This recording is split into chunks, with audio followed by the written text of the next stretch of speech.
Então vamos lá, comecei a gravar.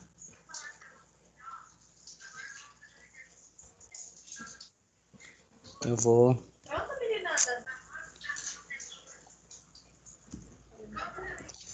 Vamos. Então, elementos de máquinas. Pelo que eu entendi dessa matéria, gente, assim, ela vai falar sobre como funciona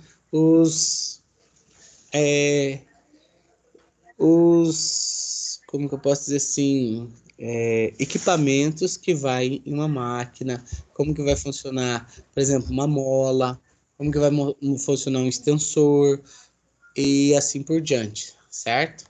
Que eu falei na primeira aula lá. Aí nós temos, né, o material para molas.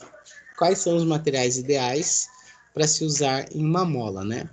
Então, caro aluno, nessa sessão aprenderemos a selecionar materiais para molas, a fim de conhecer as características dos materiais para molas, projetar molas helicoidais para para carregamentos estáticos e dinâmicos,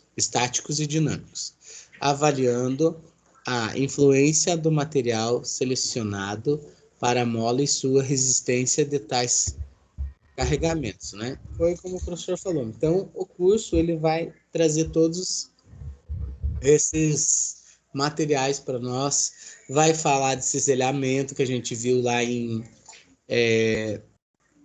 fenômeno de transporte. Então, a gente tem que cuidar do cisalhamento mesmo na extensão, né? Vai ter que recordar aquelas fórmulas lá de energia, força elástica, energia elástica, certo? Então, né, retomando o contexto da aprendizagem em uma empresa fabricante de molas para diversas aplicações, com uma vasta gama de produtos, seriados e especiais, você irá trabalhar como um profissional da área de manutenção e precisa dimensionar algumas molas para o uso em um sistema de pesagem que utiliza mola de compressão, né? Então, nós vamos montar uma balança e a gente tem que selecionar quais são os materiais mais adaptáveis, né, a essa mola, a essa balança, aplicadas ferramenta, em um ferramental de estampagem em que as atuais estão com uma frequência muito alta de falha pretural. E você precisa resolver esse problema partindo para esse negócio trabalha muito. Novo dimensionamento desta mola de compressão, certo? Então, nós temos esse trabalhinho para fazer. Assim como você calculou as molas de compressão, quais são os parâmetros fundamentais? O que são frequências críticas? Como isso influencia no dimensionamento dessas molas? Essas respostas, gente, a gente vai responder durante essa aula. O que é fadiga em molas de compressão? Como calculá-las? A partir do SP, você deverá montar um relatório contendo todas as informações das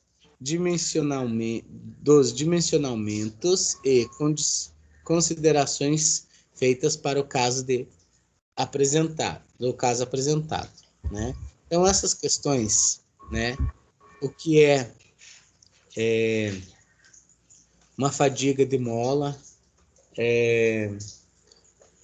como calcular, né? A fadiga a partir do SP, é uma sigla que a gente já vai ver o que é a gente vai responder agora. Ao final dessa sessão, você terá condições de selecionar os materiais para a mola, efetuar o projeto de molas helicoidais de compressão em serviços estáticos, avaliar a influência das frequências críticas de molas helicoidais e também o carregamento de fadiga em molas helicoidais de compressão. Você vai perceber que o projeto de molas levado em consideração a aplicação correta dos materiais é de suma importância, pois devemos aplicar essas molas sem faltas e com baixo custo, né? Então, aqui a gente só vai observar, né, o que realmente acontece numa empresa. Você tem que pegar um material de baixo custo, né, ideal também, né, para o trabalho na mola e para o trabalho da mola, né, e que haja uma maior resistência dessa mola e pouca fadiga, certo? Então, é isso que nós vamos ver nessa sessão.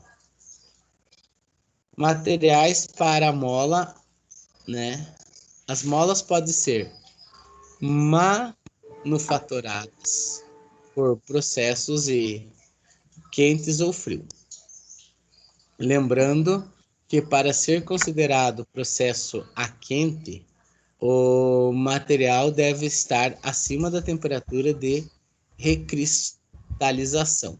Gente, lembra que nós conversamos numa aula que o professor deu para vocês sobre a areia? Sim. Sobre o vidro? Lembra? Então, todo material ele tem um momento que ele tem uma cristalização, certo? Então, é esse momento que a gente vai poder conferir nesses materiais. A escolha do tipo de processo é fundamental do tipo de material, do índice da mola, índice C, né, e das propriedades desejadas. Deste modo, precisamos saber qual será a aplicação da mola, para sabermos qual material e qual processo de fabricação utilizar. Podemos visualizar alguns tipos de aço mais comuns, né, comumente utilizado na tabela 1.3 a seguir. Aqui nós temos a tabela, né, aços de mola, de liga e alto carbono. Nome do material: fio musical ou polido, 0,8 a 0,95 C. Aqui nós temos uma especificação similar, né? Isso aqui a gente tem que dar uma olhadinha, observar bem, tentar pegar em alguns outros sites, o professor vai passar aqui também, para ter mais interação com esses números, né? E essas siglas, tá? E a descrição. Este é o melhor, mais ternas e mais amplamente usada de todos os materiais de molas. Para pequenas molas, ele tem a mais elevada resistência de tração e pode aguentar tensão mais elevada sobre carregamento repetido de qualquer outro de 0,12 milímetros a 3 milímetros, né? 0,005 a 0,150 Não usar, né, acima de 12C, né, porque ele está aqui, né, e a 250 graus Fahrenheit, ou temperatura abaixo de zero. ou ainda em temperatura abaixo de zero. O fio revinido em óleo.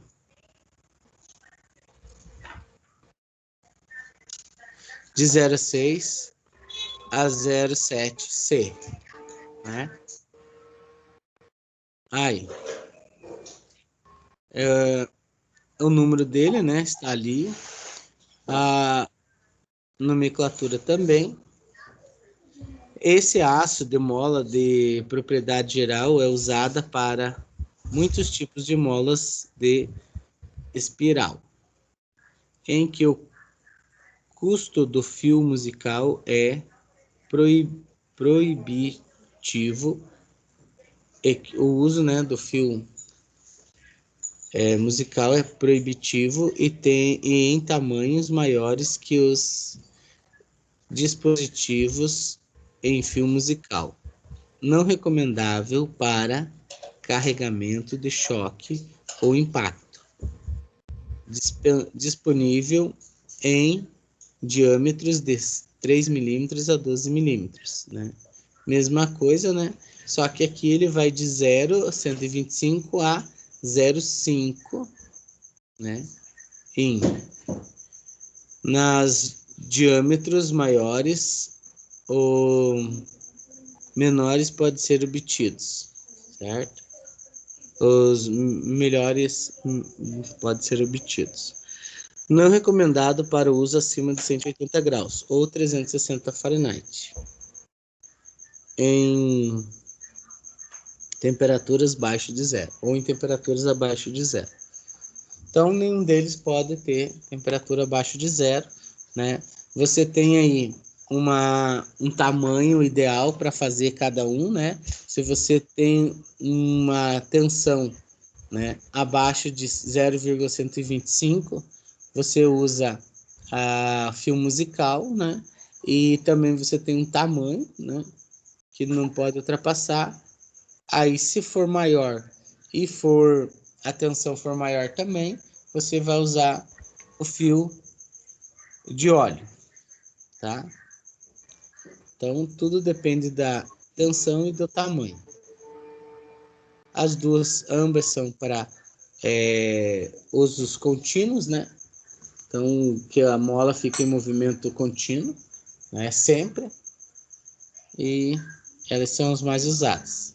Aí, uma das características iniciais quando trabalhamos com material para mola é a sua capacidade de resistência à tração, né? SUT. E, nesse momento, precisamos escolher um diâmetro para o fio, sem o qual não conseguimos estipulá-la. Para o cálculo da capacidade de resistência à tração, temos a seguinte equação. Então, a tração é igual à área dividido pelo diâmetro elevado a n, né? Já vamos dar nome aos bois. Em que A e M são constantes obtidos a partir da tabela e D é o diâmetro do fio, certo? Então, a gente tem ali o A, o diâmetro e o M, que é o expoente, certo? Então, eu tenho aqui fio musical, que é o que nós vimos, né? Então, eu tenho fio musical, ele vai ter um ASTM A228, né, que é o número dele. O expoente M vai ser 0,145. O diâmetro, né, IM, vai ser de 0,001 a 0,256. O A, né, que é a área pela pressão, vai ser de 200, né, kpsi vezes o diâmetro elevado a n. Então, a gente, por aqui já deduz quem é o KPSI, né? Vai ser a tração. Aí, o diâmetro em milímetros, né? Também a gente tem 0,1 a 6,5.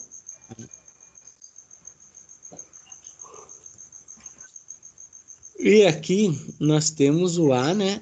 Por PMA em milímetros elevado a M, certo? Que é 2211, né? Ou 2211.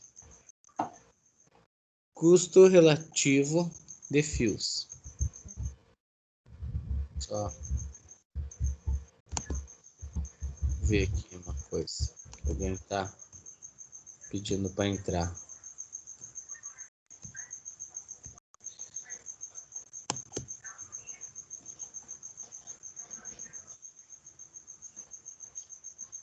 Aí. Deixa eu. Acho que aqui é o máximo que nós temos na sala, né? Eu vou tirar um print para fazer a chamada.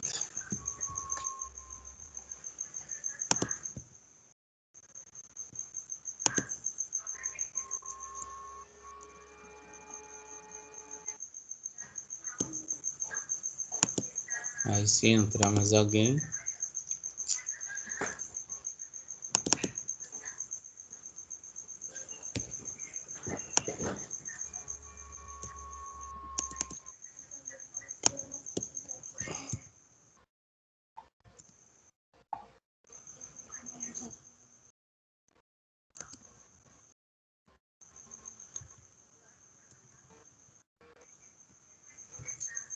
Ensino médio. Ah, não pode ter. Esqueço que não pode ter nada. Pronto. Se entrar mais alguém, depois vocês me lembram. Certo? Voltando a nós. Então, gente, aqui eu tenho essa tabelinha. Eu preciso muito dessa tabelinha. Aí eu, né? Posso pegar no livro, posso imprimir, posso tirar um xerox, né? Ou posso deixar lá e depois só ver.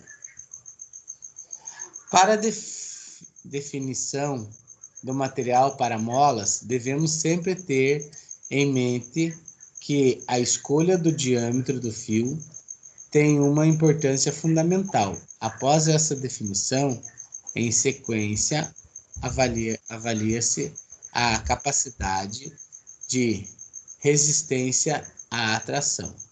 Então, utilizando a tabela 1.5, né, podemos então obter o valor da resistência à atração, né, que é o SUT. Em suas e usar para molas com materiais de aço, em que o valor da resistência torcinal SSY deve ficar contida entre as seguintes limites. Então, gente, aqui eu tenho, né, o SSY, e ele vai ter que ser entre 0,35 SURT, né, maior que 0,35 SURT e menor que 0,52 SURT. Tá? Essa é a nossa primeira forma.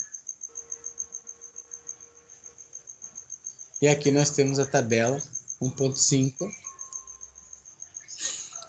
propriedades mecânicas de alguns fios de mola, né? Então, o musical e o mola de fio duro. O musical, né, o limite dele é 65 a 75, 45 a 60. Então, o NI foi 0,032, 0,533 e assim por diante. Por quê, gente? Porque a cada aumento, né, do milímetro vai aumentar, né, também a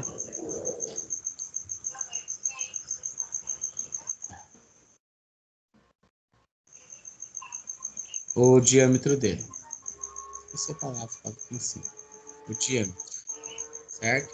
Aqui o diâmetro está em milímetro, né? E aqui na porcentagem referente a 65 a 75, 45 a 60, tá? E aí a gente vai ter que observar qual é a melhor, né, para determinados materiais.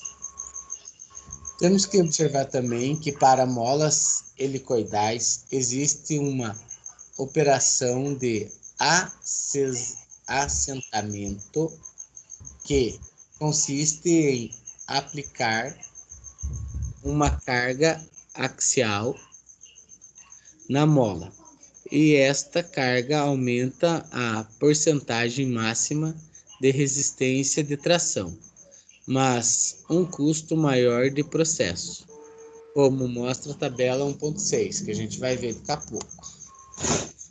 Assim, o valor encontrado na coluna antes de remoção de assentamento tem um custo menor, e o valor encontrado na tabela após da remoção de assentamento tem um custo maior.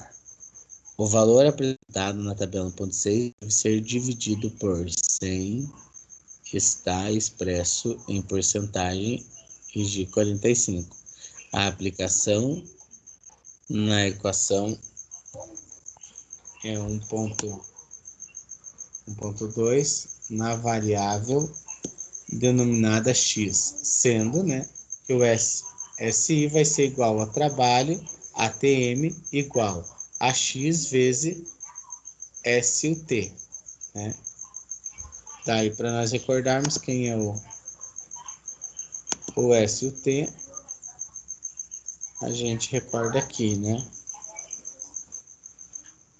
que é a tração. Então, a tração vezes o x conforme o trabalho da ADM, certo? A 1.6, né, porcentagem máxima de resistência da tração. Então, um fio musical e aço de carbono estirado ou frio, né, nós vamos ter, antes de remoção de assentamento, inclui um K, né, constante. Aí nós temos o 45 após esse assentamento, né? O K vai ser de 60 a 70. Aço carbono endurecido e revenido a aço de baixo liga, 50, 65 a 75. A tabela 1.6 nos apresenta a porcentagem máxima de resistência na tração. Então, precisamos converter o valor que está em percentual para o valor decimal, para podermos usar adequadamente a equação 1.20, que é essa aqui.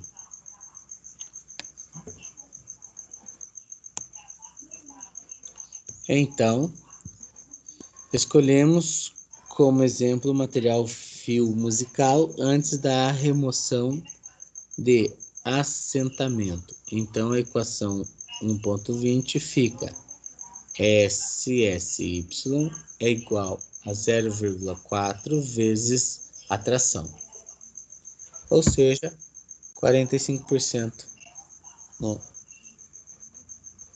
do SS para tração.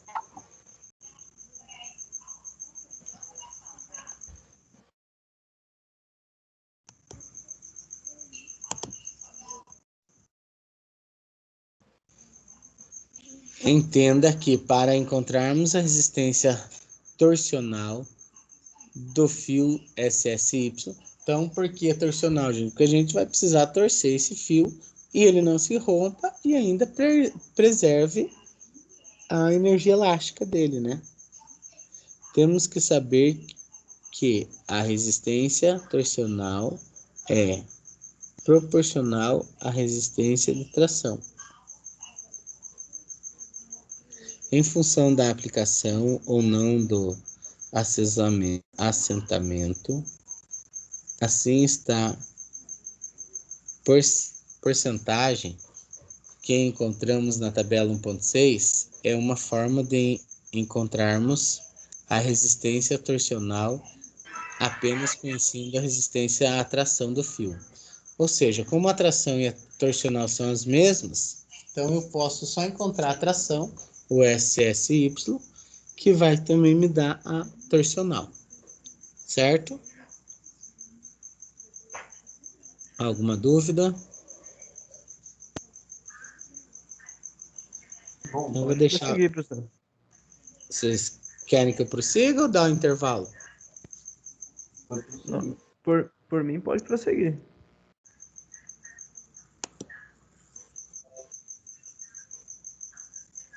Só se ficar ruim pro senhor, né? Aí, não sei.